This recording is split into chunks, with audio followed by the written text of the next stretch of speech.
श्रीराम जय जय राम। உலகம் யாவையும் தாமுலாக்கலும் நிலைவெறுத்தலும் நிற்கலும் நீங்களா அழகிலா விளையாட்டுடையார் அவர் தலைவரன்னவர்க்கே தரண்ணாங்களே.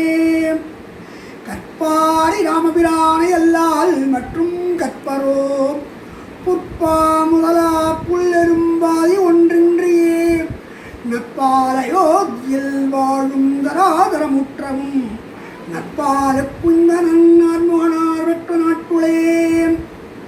பராவரும் அறையின் பரம் பங்கு பரமன் பங்கைய கராதர நிறையில் கருணை கண்ணினான் அராவணை துயில் துறந்து அயோத்தி மேவிய ராமன் மலரடி இறங்கி வாழ்த்துவாம். தருகை நீண்ட தயரதம் தாந்தரும் இருகை வேழத்து ராகவன் தங்கதையும் திருகை வேழத்தரவிதை துயிப்பிட குருகை நாதன் குறைகடல் காண்பவே. அங்கிலே ஒன்று பெற்றான் அங்கிலே ஒன்றை தாவி அங்கிலே ஒன்றாராக ஆரியற்காக ஏகி அங்கிலே ஒன்று பெற்றான் அங்ககைண்டா ஊரில் அங்கிலே ஒன்று வைத்தான் அவன் நம்மை அழித்து காப்பான். நன்மையும் செல்வமும் நாளும் நல்குமே இன்மையும் பாவமும் சிறந்து தேயுமே ஜென்மமும் மரணமும் இன்றி தீருமே இம்மையே ராமாவென்றெழுத்தினான். பேரன்பிற்கும் பெருமதிப்பிற்கும் உடைய அயவதன யூடியூப் சேனல் ஆன்மீக அன்பர்களே, இந்நிகழ்ச்சியை கேட்டு மகிழவிருக்கும் அத்துணை பேருக்கும் அடியேன் அன்பு கலந்த வணக்கத்தை தெரிவித்துக் கொள்கிறேன். இன்று தொடக்கமாக ராமபிரானுடைய மகிமை யூடியூப் அயவதன யூடியூப் ஜனனி அம்மா அவர்கள் ஏற்பாடு செய்திருப்பதைக் கண்டு மிக்க மகிழ்ச்சி அடைகிறேன். அவர்களுக்கு என் நெஞ்சார்ந்த நன்றியையும் வணக்கத்தையும் தெரிவித்துக் கொள்கிறேன். ஓசையுற்ற பாக்கடல் பூசை நக்குபுக்கன பெரிய பாற்கடல்லே சிறிய பூனைக்குட்டி கரையில வந்து இந்த பாற்கடல் முழுவதையும் என் நாவினால் நக்கி நக்கி குடித்து விடுவேன் என்று சொல்லு போல எம்பெருமானுடைய திவ்ய சரித்திரத்தில் பாலகாண்ட பெருமையை அறம் வெல்லும் பாவம் தோற்கும் என் உண்மையை உனக்கு நிலைநாட்ட எப்படியும் வாழலாம் என்று இல்லாமல் இப்படித்தான் வாழ வேண்டும் என்று வேத முறைப்படியை தாமே அனுஷ்டித்து காட்ட அவதாரங்கள் எடுத்தான் பெருமான். நம்முடைய நாட்டிலே 2 இதிகாசங்கள், ஒன்று ராமாயணம் மற்றொன்று பாரதம். இரண்டும் சொல்லும் கருத்துகள் ஒன்றுதான். ஒன்று நேர்மறையில் சொல்லுகின்றது, மற்றொன்று எதிர்மறையில் சொல்லுகின்றது. இந்த சிறியவர் இந்த நிகழ்ச்சியை பாலகாண்ட நிகழ்ச்சியை ஒரு சிலவற்றை இன்றைய நிலையில் கூடியிருந்து கொள்ள விழைகிறேன். சிறியவர் பிழை பொறுத்தல் பெரியவர் கடன். அடியனுடைய சொற்பொழிவில் ஏதேனும் பிழை இருப்பின் பொறுத்துக் கொள்ளுமாறு அனைவரையும் கேட்டுக்கொள்கின்றேன். பாலகாண்டம். பாலன் என்றால் இளையவன், சிறியவன், வயதில் சிறியவன். வேதம்பூர் பிராயம் 100 மனுஷர்தாம் புகுவரேனும் பாதியும் உறங்கிப் போகும் நின்றதில் 15 ஆண்டு பேதை பாலகனதாகும் என்று தொண்டரடிப்புடியாழ்வார் சொல்வது போல வேதத்திலே சொல்லப்பட்ட வயது 100.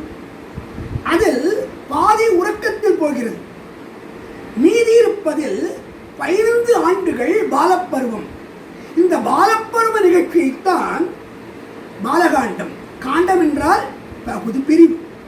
இந்த பாலகாண்ட பிரிவிலே எம்பெருமான் மண்ணுய்ய மனிதருய்ய மாந்தருக்கெல்லாம் மனிதர் படாதன பாடுபட்டு புட்பா முதலாய் புல்லெரும்பு ஆதி ஒன்றின்றியே நப்பாலுக்கு உய்த்த இந்த எம்பெருமானுடைய பால நிகழ்ச்சியை அவன் 16 ஆண்டு பருவ நிகழ்வினை அக்காலத்தில் அவனுடைய அருளின் சிறப்பை, ஆன்மீக சிறப்பை, அன்பின் சிறப்பை, அனைவரும் ஏற்றுக்கொள்ளக்கூடிய தன்மையை தன் பெயருக்கேற்ப எல்லோராலும் ஈர்க்கப்பட்டவனாக, அதுதான் ஆண்டாள் சொல்றார், மனத்திற்கினியானை பாடவும் நீ வாய்திரவாய். எம்பெருமானுக்கு கோதை நாச்சியார் ஈட்ட பெயர் மனத்திற்கினியான். எல்லாருடைய மனதையும் ஈர்க்கக்கூடியவனாகியவன், ரம்மிக்க வைக்கக்கூடியவனாக ராமன் என்னும் பெயர் ஈந்தான் என்றார். மன்னபுகள் போதலதன் மணிவயிறு வாய்த்து அங்கனடுமுடையோள் அயோத்தி என்னும் அணிநரத் உலகனைத்தும் விளங்கும் சோதி வெங்கதிரோன் குலத்திற்கு விளக்காக தோன்றி என் முழுதும் உலகையக் கொண்ட வீரன். விஸ்வாமித்திரனுடைய யாகத்தை காக்கும் பொருட்டு தைரத மன்னனிடம் வேண்ட, தைரதன் இந்த 14 வயது பாலனாக இருக்கின்றானே, இவன் அந்த அரக்கர்களை வெள்ளிக்கொள்ள நானே வருகிறேன் சொல்ல, ராமனுடைய பெருமையை தைரதா உனக்கு தெரியாது என்று அவனுடைய பெருமையை அவருக்கே விளக்கி அவன் அழைத்துச் செல்கின்றார். வந்தெதிர்த்த தாடகை பார்க்கின்றார். அவனுடைய உரத்துக்கு இரவு அம்பு எழு என்று சொல்ல முதலில் தயங்குகின்றான் எம்பெருமான். பெண்ணை கொள்வது பாவமல்லவா? கிருஷ்ணாவதாரத்திலும் தான்முலைப்பாயில் அமுதிருக்க தளர் நடை நடந்து பேமுறை வைத்தபிரான் அவள் உயிருடன் கொண்டான். கிருஷ்ணாவதாரத்திலும் முதல் இங்கே தாடகை வதம், அங்கே முதல் வதை பெண். ராமாவதாரத்திலும் முதல் வதை பெண். தாடகனுடைய புறத்தை கீறி ராமனுடைய அம்பானது புறத்தே செல்கிறது. இதை கம்பர் சொல்லுகிறார், சொல்லுக்கும் கடிய வேக சுடுதரங்கரிய செம்மல் அல்லொக்கும் இரத்தினாள் மேல் விடுதலும் வைரக்குன்ற கல்லொக்கும் நஞ்சிற்தங்காது அப்புறம் கழன்று போழ்ந்து கல்லார் புல்லற்கு நல்லோர் சொன்ன பொருளென போயிற்றென்றே. தாடகையின் மார்பில் பட்ட அம்பானது அவள் ஊருவி வெளியேகின்றது. அது எப்படி இருக்கிறதாம்?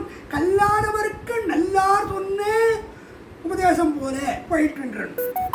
இப்படி தாடகை வதம் செய்து வல்லரக்கர் உயிரிழங்கி, வல்லரக்கர் உயிரெல்லாம் வாங்கி கரண் தூடனன் முதலியான வெற்றி கொண்டு அகலேக்கு சாப விமோசனம் செய்கின்றான். இவ்வண்ணம் நிகழ்ந்த வண்ணம் இனி இறந்த உலகுக்கெல்லாம் உய்வண்ணம் அன்றி மற்றோர் உயவண்ணம் முழுவதுண்டோம். மைவண்ணத்து அரக்கி போரில் மழைவண்ணத்து அண்ணலே உன் கைவண்ணம் அங்கு கண்டேன், கால்வண்ணம் இங்கு கண்டேன். மைவண்ணத்து அண்ணலே, மேகம் போன்ற கருமையான நிறமுடைய வாழ்வி, தாடகவதத்தின் போது உன் கைவண்ணத்தைக் கண்டேன். உன் காலன் துகள் பட்டு கல்லாய் கிடந்த அகலிகை பெண்ணாக மாறிய கால்வண்ணம் இங்கு கண்டேன் என்று விஸ்வாமித்திரர் வியந்து போற்ற அகலேக்கு சாப விமோசனம் செய்து நெஞ்சினாய் பிழப்பிலாளை நீ அளித்தருளுதி. கௌதம ரிஷித்திலும் இவள் நெஞ்சினால் பிழப்பு இல்லாதவள், இவளை ஏற்றுக்கொள்வாயாக என்று வேண்ட கௌதம ரிஷியும் அவளை ஏற்றுக்கொள்கின்றார். பிறகு ஜனக மகாராஜனுடைய யாகத்தையும் காணலாம் என்று ராமலட்சுமணரை அழைத்துச் செல்கின்றார் விஸ்வாமித்திரர். போகின்ற வழியே மிதிலை நகரத்திலே போகின்றார்கள். அப்பொழுது மிதிநிலத்தில் கொடிகள் எல்லாம் அசைகின்றன. இங்கே கவிஞர் சொல்லுகின்றார் தற்குறிப்பேற்றமாக, இயற்கையாக நடப்பதை தன்னுடைய கருத்தை புகுத்தி சொல்வது தற்குறிப்பேற்றம். அங்கே கொடிகள் காற்றில் அசைகின்றன, ஒல்லைவா என்று அழைப்பதாக. இதேபோல்தான் வில்லிபுத்தூர் பாரதத்திலும் பார்க்கலாம். துரியோதனன் வருகின்றான், கொடிகள் அசைகின்றன, வாரல் என்பது போல் மறுத்த கை காட்ட பாண்டவர் பக்கமே எல்லால் என் துணை ஆக மாட்டான், மீண்டும் போம். துரியோதனா, நீ வந்தாலும் கண்ணன் பாண்டவருக்கு துணையானாவே தவிர உனக்கு துணையாக மாட்டான், மீண்டும் போ என்று சொல்வது போல இருப்பதாக வில்லிபுத்தூரார் காட்டுகிறார். இங்கே கம்பனில் அந்த கொடிகள் எல்லாம் அசைக்கின்றன. மையறு மலரின் நீங்கி யான் செய்த தவத்தால் தாமரையாள் லக்குமி தேவி இங்கே இருக்கின்றாள், வல்லவா நீ விரைவாக வா வா என்று அழைப்பது போல இருக்கிறதாம். அது மதனக்கும் எழுதவொன்னா மன்மதனாலும் எழுத முடியாத அழகுடையவளாகிய சீதாபிராட்டி திருமகள் வீட்டிற்கும் செய்தாமரை போல விளங்கி தோன்றுகின்ற பொன்மதிலுடைய மிதிலை நகரத்தை அடைகின்றார். மிதிலை நகரத்திலே சீதாபிராட்டி மேன்மாடத்தில் இருக்க ராமபிரான் பார்க்கின்றான், சீதாபிராட்டியும் பார்க்கின்றாள். என்னரும் வளர்த்தினாள் ஆகிய சீதாபிராட்டி மற்றும் கண்ணினை கண்ணுக்கின் ராமபிரான் சீதாபிராட்டி இருவருடைய கண்களும் ஒன்றினை மற்றொன்று கவ்வ. இவருடைய கண் அவற்றின் கண்ணுக்கள, ராமபிரானுடைய கண் சீதாபிராட்டின் கண்களை கவ்வியதாம். அவரிடத்தில் நில்லாமல் நிலையின் பெயர்ந்து ஒன்றும் அண்ணலும் நோக்கினாள் அவளும் நோக்கினாள் என்னும்படியாக பிராட்டி ராமனுடைய பார்த்த பார்வையும் அவனுடைய வேல் போன்ற கண்கள் ராமபிரானுடைய தோளை கண, ராமபிரானுடைய பார்வையானது திருமகளாகிய சீதாபிராட்டினுடைய தனங்களிலே தைத்ததாம். ஜனகமன்னருடைய வேள்விற்கான விஸ்வாமித்திரர் பார்த்த ஜனகமன்னரிடம் விஸ்வாமித்திரர் ராமனுடைய குலப்பெருமையெல்லாம் விளக்கிச் சொல்கின்றார். உன்னுடைய வில்லையும் காணிய வந்தார்.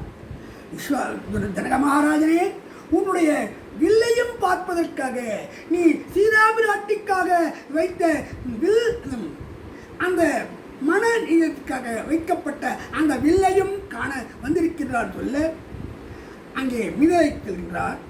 அப்போ செல்லுகின்ற பொழுது தோள் கண்டார் தோளே கண்டார், தொடுகடல் கமலமன்ன தாழ் கண்டார் தாளே கண்டார், தடக்கை கண்டார் மத்தியே வாழ்கொண்ட தடங்கனார் யாரே முடிவினை முடிய கண்டார், ஊழ்கண்ட சமயத்தன்னார் உருவு கண்டாரை ஒத்தார்.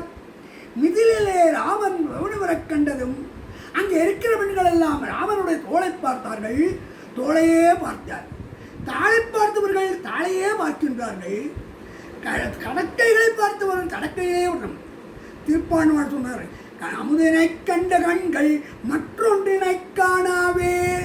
அதுபோல இவர்கள் தங்களை வைத்த கண்ணை வேடத்தில் செல்லாமல் அவர்கள் அழகிலேயே அப்படிப்பட்ட ராமன் ஜனகமாரன் வில்லை காண செல்கின்றான்.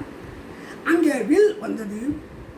விஸ்வாமித்திரனுடைய ஆசையினாலே ராமன் சொல்லுகின்றான், எடுத்தது கண்டில இற்றது கேட்டனர் என்னும்படியாக ராமபிரானுடைய திருவடி அந்த வில்லின் கீழ்ப்பகுதியில் பட, மேல் பகுதி தானும் எம்பெருமானுடைய திருவடியில் பட வேண்டும் என்று தானே முடிந்ததாம். வில்லின் ஒலி கேட்டு ஒரு நொடிப்பொழுது வில்லை முடித்து சீதாபிராட்டியினுடைய திருமணத்தை முடித்துக் கொண்டான். ஜனக மகாராஜனுக்கு மற்றொரு செல்வி ஊர்மிளாதேவி. அவளை லக்ஷ்மணனுக்கு விவாகம் செய்து வைக்கிறார். அவருடைய தம்பியின் மகள் மாண்டவி சுரதகீர்த்தி இருவரையும் முறையே பரதனுக்கும் சத்ருக்னனுக்கும் விவாகம் செய்ய இந்த மணமக்களை அழைத்துக் கொண்டு தயரதன் அயோத்தி நகர் திரும்புகிறார். அப்பொழுது திடீரென பெரும் கூச்சல், கோபக்கணல் தெரிக்க, கண்கள் விழிக்க வருகிறார் பரசுராமர். பரசுராமரை கண்ட தயரத மன்னருக்கு, ஐயோ, இந்த பாலகனுக்கு என்ன ஆபத்து வரப்போகிறதோ என்று அஞ்சி நடுங்க பரசுராமர் ராமபிரானிடம், வில்லை முறித்தாயே, இதோ என்னிடம் இருக்கக்கூடிய வில்லை முறித்து நானேற்று என்று சொல்ல, ராமபிரான் அதை இலகுவாக வாங்கி நானேற்றுகிறான். பரசுராமனுடைய கர்வம் பங்கப்படுகிறது. பரசுராமன் தன் செயலுக்கு வருந்தி மன்னிப்பு கேட்டு தன்னுடைய விஷ்ணு தனுஷை ராமபிரானிடம் கொடுத்து இமயமலைச்சாரலில் தவம் மேற்கொள்கின்றார். அங்கே செல்லுகின்றார். தேவர்கள் எல்லாம் பூமாறி பொழிகின்றனர். தயரதன் தன்னுடைய பரிவாரங்களுடன் அயோத்தி நகர் திரும்புகிறார். அயோத்தி நகர் திரும்பியவுடன் அனைத்து மக்களுக்கும் அன்பு பரிசுகளை அள்ளி வீசுகிறார். இந்த சமயத்திலே பரதனுடைய மாமா அவரை பரதனை தன்னுடைய கேகய நாட்டிற்கு அழைக்க பரதன் மாமா வீட்டிற்கு செல்வதாக பாலகாண்டம் நிறைவு பெறுகிறது. இந்த ராமாயணத்திலே ஒரு கதையேனும் ஒரு கதையிலே பாடலிலே ஒரு பாடலேனும் கேட்டார்க்கு அத்தனையும் பராமரம் நிச்சயம் உண்டு என்று பெரியவர்கள் சொல்லுகிறார்கள். ஆகவே இந்த பாலகாண்டத்தை நாம் அனுபவிக்க வாய்ப்பு தந்த அயவதன யூடியூப் சேனல் ஜனனி சுந்தர் அம்மையாருக்கும் மீண்டும் ஒரு முறை அவருடைய குழுவினருக்கும் என் நெஞ்சார்ந்த நன்றியை தெரிவித்துக் கொண்டு விடைபெறுகிறேன். நன்றி, வணக்கம். எவ்வளோ அழகாக அந்த பாலகாண்டத்தை மாமா சொல்லி நம்ம எல்லாரும் கேட்டோம். நம்ம எல்லாரையும் அப்படியே ராமாயண காலத்துக்கே கூட்டின்னு போனார் மாமா அப்படிங்கிறது தான் உண்மை. ஏதோ நம்ம கேட்டோம் பாலகாண்டம் சொல்லணும் அப்படின்னு இல்லாமல் அதுலேயே தன்னை ஆத்மார்த்தமாக ஈடுபடுத்திண்டு நல்ல ஒரு கை தேர்ந்த ஒருத்தரால் மட்டும்தான் இந்த மாதிரியான உபன்யாசங்கள் எல்லாமே கொடுக்க முடியும் அப்படிங்கிறதுக்கு மாமா ஒரு அருமையான எடுத்துக்காட்டு அப்படின்னு நான் சொல்லுவேன். திருப்பியும் நான் சொல்கிறது அதுதான், நம்மள்ட்ட ஒருத்தர் கேட்டாலே நம்ம கொடுக்கணுமே அப்படின்னு கொடுக்காம எல்லாருக்கும் புரிகிற மாதிரி நிறைய இடத்துல இருந்து எக்ஸாம்பிள் எடுத்து நிறைய பாட்டு பாடி அவ்வளோ அழகாக சொன்னார். இதுக்கு மேலெல்லாம் யாராலையும் சொல்ல முடியாது. இதுக்கு மேலே மாமாவை புகழறதுக்கு நம்மள்ட்ட வார்த்தையும் இல்லை அப்படின்னு தான் சொல்லணும். ரொம்ப நன்னா இருந்தது மாமா. நிஜமாவே நாங்கள்லாம் ராமாயணத்தில் பாலகாண்டத்தை நேர போய் அனுபவிச்சுட்டு வந்த ஒரு ஃபீல் உங்களோட உபன்யாசத்திலிருந்து கிடைச்சது. ரொம்ப ரொம்ப தேங்க்ஸ் மாமா. உங்களுக்கு ஹயவதனா த ஸ்லோகா ஸ்கூல் சார்பாக மீண்டும் ஒரு முறை நன்றியை தெரிவித்துக் கொண்டு, அந்த ராமபிரான் உங்களுக்கு எல்லா வளமும் நலமும் கொடுத்து இதே போல நிறைய உபன்யாசங்கள் நீங்க நம்ம சேனலுக்காக பண்ணணும். உங்க மூலமா உங்ககிட்ட இருந்து நாங்க நிறைய விஷயங்கள் கத்துக்கணும் அப்படின்னு உங்கள்கிட்ட பிரார்த்திச்சுக்கிறோம். தலையல்லால் கைமாறிலேனே அப்படின்றதுக்கு ஏற்ற மாதிரி மாமா எங்கே இருக்காரோ இங்கேருந்து நமஸ்காரம் பண்ணிக்கலாம் நம்ம எல்லாருமே. ஏன்னா இவாள மாதிரி இருக்கிறவாள்லாம் நம்மளுக்கு உபன்யாசம் கொடுக்கறதுங்கிறது கண்டிப்பாகவே பெருமாளோட அனுகிரகம் தான். நம்ம எல்லாரும் பாக்கியம் பண்ணியிருக்கிறதுனால தான் இதெல்லாம் கிடைக்கிறது. இந்த ராமாயண மாதத்தை கொண்டாடுவோம் நிகழ்ச்சி இதோட முடியலை. மீண்டும் இன்னொரு காண்டமாக இருக்கக்கூடிய அயோத்தியா காண்டத்தில் உங்கள் எல்லாரையும் சந்திக்கிறேன். நன்றி, வணக்கம்.